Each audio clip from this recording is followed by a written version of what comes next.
المتابعين في فيديو.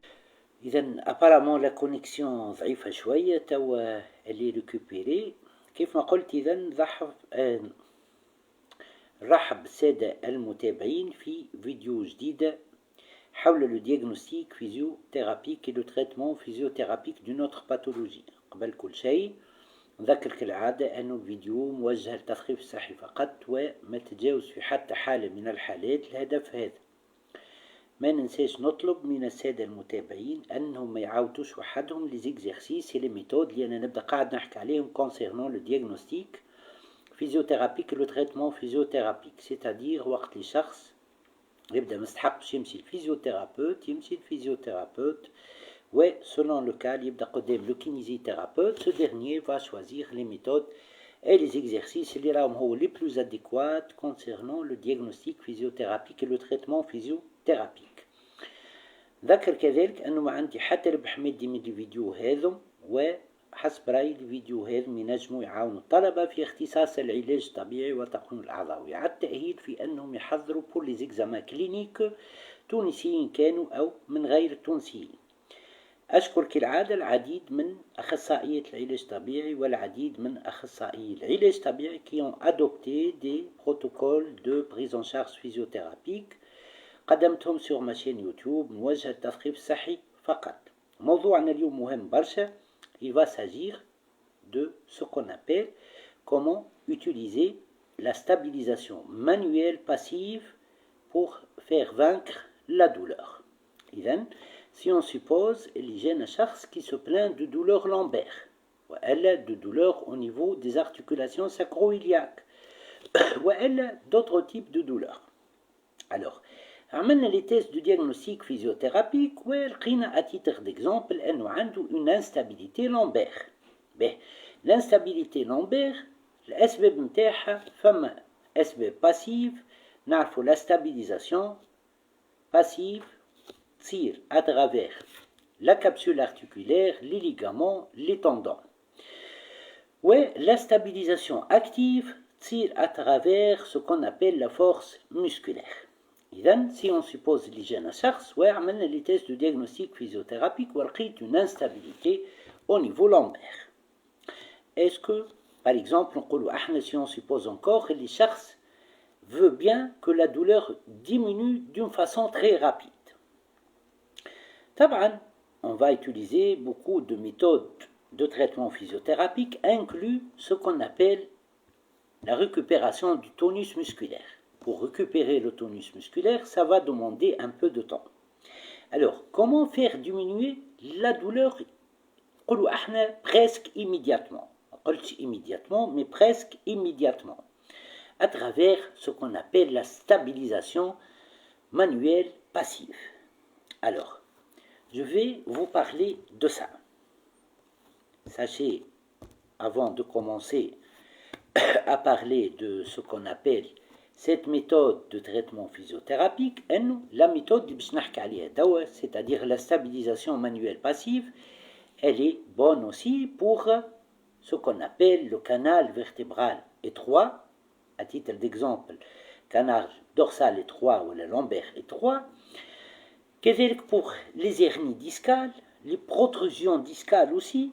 سبق وفسرت شنو الفرق بين l'hernie discale et la protrusion discale. Et elle est كذلك bénéfique pour كيف ما قلت من الأول les instabilités au niveau lombaire. Alors comment on va utiliser cette méthode? Je vais parler petit à petit de cette méthode ونحاول أنه الفيديو ما تطولش برشا. Alors, si on a une instabilité au niveau lombaire, نذكر توا deux tests de diagnostic physiothérapique pour savoir qu'on a une instabilité au niveau lombaire. Je vais commencer par le test de diagnostic physiothérapique où on demande au patient de se mettre en décubitus ventral sur la table d'examen, c'est-à-dire le patient qu'on est sur la table d'examen, et puis on va amener la hanche en extension de telle sorte que tout le membre inférieur, c'est-à-dire l'articulation de la hanche, l'articulation du genou, celle de la cheville et celle du pied, soit à une hauteur de 30 cm par rapport à la table d'examen. Si ceci favorise ce qu'on appelle une reproduction des signes d'instabilité, c'est-à-dire un malaise pour le patient, c'est-à-dire une gêne plutôt pour le patient, avec par exemple, une reproduction de la douleur et de la sensation d'instabilité, la sensation d'inconfort. Là, le test est positif et le diagnostic physiothérapique d'une instabilité au niveau lombaire. Alors, je vais vous rappeler la première façon. Le patient, il est en décubitus ventral sur la table d'examen. Le kinésithérapeute au bord de la table et il va amener tout le membre inférieur, inclus l'articulation de la hanche, celle du genou, celle de la cheville du pied, en extension, en élévation de 30 cm. Si ça reproduit la douleur, voilà, là c'est une instabilité lombaire. On va parler de l'autre façon de savoir si on a une instabilité lombaire et en même temps on va inverser les symptômes. On va inverser les symptômes à travers la stabilisation passive. La stabilisation passive. Patient du cubitus dorsal sur la table d'examen, sur la table d'examen.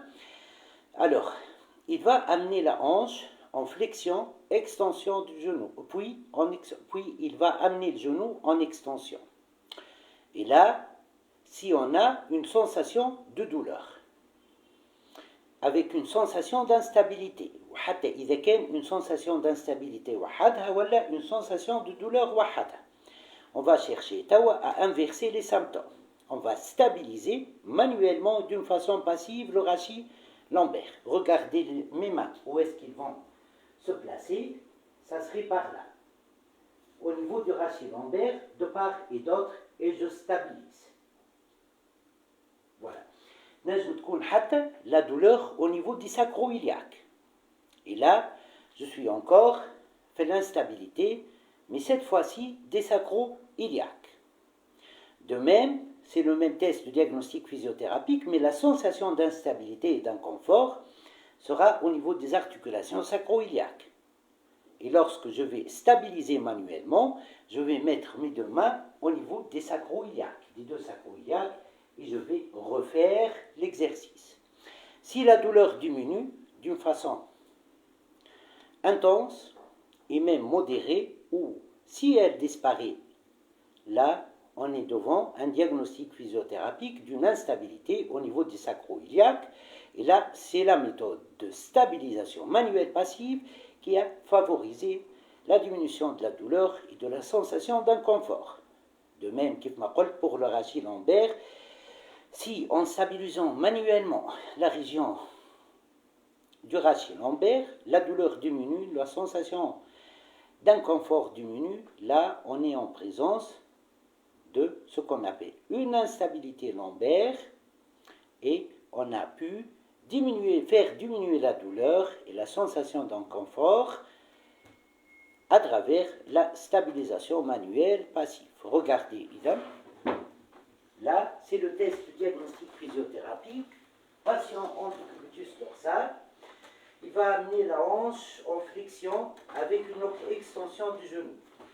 Si on a de la douleur, regardez, soit sur le côté gauche, soit sur le côté droit. Je mets mes deux mains, par exemple, au niveau lombaire. Je mets mes deux mains qui stabilisent le rachis lombaire à droite et à gauche et je réalise l'exercice 10 fois pour chercher à inverser les symptômes. Les symptômes liés à la douleur et la sensation d'inconfort. 1, 2, 3, jusqu'à 10. Si la douleur diminue ou disparaît, c'est grâce à ce qu'on appelle la stabilisation manuelle passive. De même, si la douleur est au niveau des sacro-iliaques, et en réalisant le test, la sensation d'inconfort et la douleur ont disparu, ont diminué considérablement, d'une façon modérée, l'essentiel qu'elles ont diminué, là on a pu inverser les symptômes, en utilisant cette méthode de stabilisation manuelle passive. Voilà. Là, je stabilise les sacro-iliaques. Si lors de la réalisation des tests, n'a pas la douleur au niveau de sacro-iliaque, et je réalise le mouvement. Voilà. Bien, on va passer à ce qu'on appelle l'hernie discale. L'hernie discale, alors, pour l'hernie discale, حكيت قبل على diagnostic physiothérapique في l'hernie discale ou traitement physiothérapique pour l'hernie discale. Alors, on sait bien que la flexion favorise une accentuation de ce qu'on appelle la douleur pour l'hernie discale. Voilà, une flexion favorise que la douleur s'accentue. Par contre, des recherches des physiothérapeutes dans le monde ont pu montrer que l'extension favorise la résorption du disque intervertébral. Et donc, la résorption de l'hernie. Alors, on peut réaliser des exercices d'extension du rachis lombaire. Ici, on utilise la stabilisation lombaire, ça serait plus rapide pour la récupération. Je stabilise la région où le disque intervertébral خرج من بقعته. Voilà.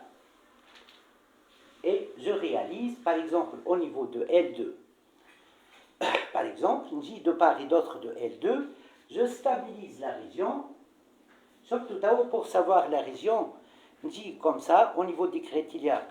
Je me projette là, c'est L4, pour que je sois L3, et J de part et d'autre, je stabilise la région et je réalise une extension stabilisée. Très bien. Ça, c'est pour le volet extension, qui favorise la résorption. طبعا, un patient atteint de l'hernie discale, هو جاي للكينيزيتhérapeute pour faire le diagnostic physiothérapique, d'accord, mais aussi pour le traitement physiothérapique. Parmi les méthodes d'extension, mais on doit récupérer la flexion. طبعا, la flexion, elle va favoriser ce qu'on appelle, la flexion, elle va favoriser ce qu'on appelle l'aggravation de l'hernie. طبعا هذا معروف, ولكن après tout, il faut la récupérer. On ne va pas aggraver la situation, بالعكس. Donc l'extension où on va commencer par des exercices qui la concernent, de l'extension stabilisée favorise la résorption de l'hernie discale, ce qui favorise la flexion devient de plus en plus tolérable. J'utilise la méthode de la préférentielle directionnelle. La méthode de la préférentielle directionnelle pour l'hernie discale, le mouvement de préférentielle directionnelle ou l'extension. Je travaille en extension 10 fois et je reviens à la position neutre. Voilà. Et puis, qu'est-ce que je vais faire? En réalisant l'extension, des exercices, il dure plusieurs séries, quelques jours, j'entame la flexion dans des petites courses, mais cette fois-ci avec une stabilisation manuelle du rachis lombaire. Pourquoi la stabilisation manuelle? Elle favorise l'orientation dans le bon sens des disques intervertébraux, ça c'est de 1. De 2, elle favorise une mobilisation segmentaire, elle diminue la douleur et favorise la stabilisation. Que ce soit avec flexion, j'oriente le mouvement des disques intervertébraux, vers l'extension, et lors de la flexion, je stabilise مشينا في البريفيرونسيال ديريكسيونيل 10 fois, رجعنا la position neutre, عملنا l'exercice هذا avec d'autres exercices d'extension et d'autres méthodes de traitement physiothérapique pendant 10 jours, j'entame la récupération de la flexion. Même si préférentiel directionnel, on arrive vers la flexion stabilisée dans des petites courses. Je trouverai que la douleur a considérablement diminué. Après quelques jours, نرجع ونقوي la flexion, jusqu'à récupérer toute la flexion. بالنسبة للcanal lombaire étroit. Alors là, c'est l'extension qui aggrave la situation. Par contre, la flexion, elle va favoriser une amélioration de la situation. Pourquoi? Parce que la flexion augmente le volume du canal vertébral qui est rétréci. Alors, je travaille tout d'abord comme préférentiel directionnel la flexion. Cette fois-ci, j'utilise la stabilisation manuelle passive. Ça serait plus rapide pour la récupération. Il y a une flexion. Voilà. Nerja à la position neutre. La préférentielle directionnelle est la flexion. Et il faut récupérer l'extension. Donc, des séries de cet exercice, je sens une amélioration. Je ne vais pas flexion la position neutre, mais une légère extension tout en stabilisant le rachis lombaire. Je guide ce qu'on appelle le mouvement des disques intervertébraux. Voilà. Si la douleur est au niveau lombaire lors de l'inclinaison. Si on suppose elle est l'inclinaison à droite qui est douloureuse, elle est la préférentielle directionnelle, entre parenthèses, préférentielle directionnelle, le mouvement qui diminue la douleur et les symptômes. Voilà. Donc, par exemple, l'inclinaison à gauche, la stabilisation, la préférentielle directionnelle. Je stabilise le rachis lombaire manuellement d'une façon passive. On aime vers l'inclinaison à gauche. On a position neutre. Inclinaison à gauche, nerja position neutre. Petit à petit, nemchi mel l'inclinaison à gauche vers une légère inclinaison à droite. Petit à petit, jusqu'à récupérer toute l'amplitude en inclinaison à droite. Nechtem tawa, belle rotation. Si on suppose, c'est la rotation à gauche qui est douloureuse, qui est bloquée aussi. La préférentielle directionnelle, par exemple à droite, pour avoir une récupération plus rapide par la stabilisation manuelle passive. Voilà, je stabilise le rachis lombaire et je réalise mon mouvement de préférentielle directionnelle à droite. Nerja, la position neutre.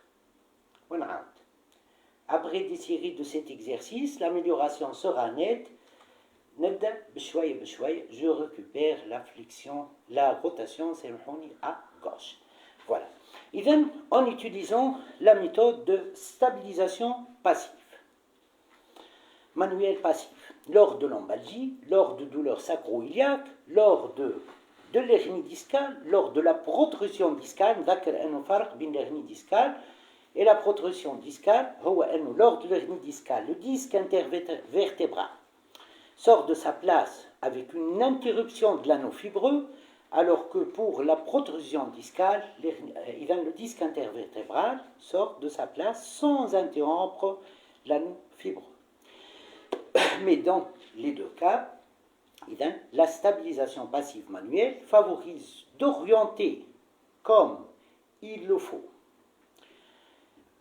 le disque intervertébral dans le sens de la diminution de la douleur, dans le sens de la récupération de ce qu'on appelle l'amplitude.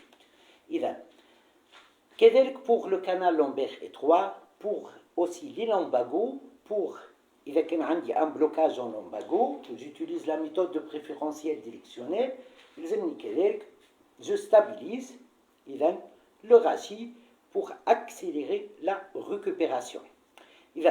Soit lombalgie, que ce soit pour la lombalgie, pour les douleurs de la sacro-iliaque, pour les instabilités lombaires, pour l'hernie discale, pour le canal vertébral étroit, pour l'arthrose au niveau des disques intervertébraux, pour les dorsalgies, pour tout ça, la stabilisation manuelle, passive, dans le processus d'accélération de la récupération et du traitement physiothérapique de la pathologie. إذن كيف ما ترى بصمة من البصمات الأخرى من خبرتي في مجال العمل. مرحبا بكم. شوية آخر تلقاو الفيديو sur ma chaîne YouTube puis elle sera repartagée sur ma page Facebook. شكرا للسادة المتابعين الكل، مرحبا بكم، وإلى لقاء قريب في موضوع مهم برشا آخر باش نحكي عليه، ممتاز جدا علميا كيف ما باقي الفيديو اللي قدمته. مرحبا بكم وبقية يوم سعيدة. مرحبا.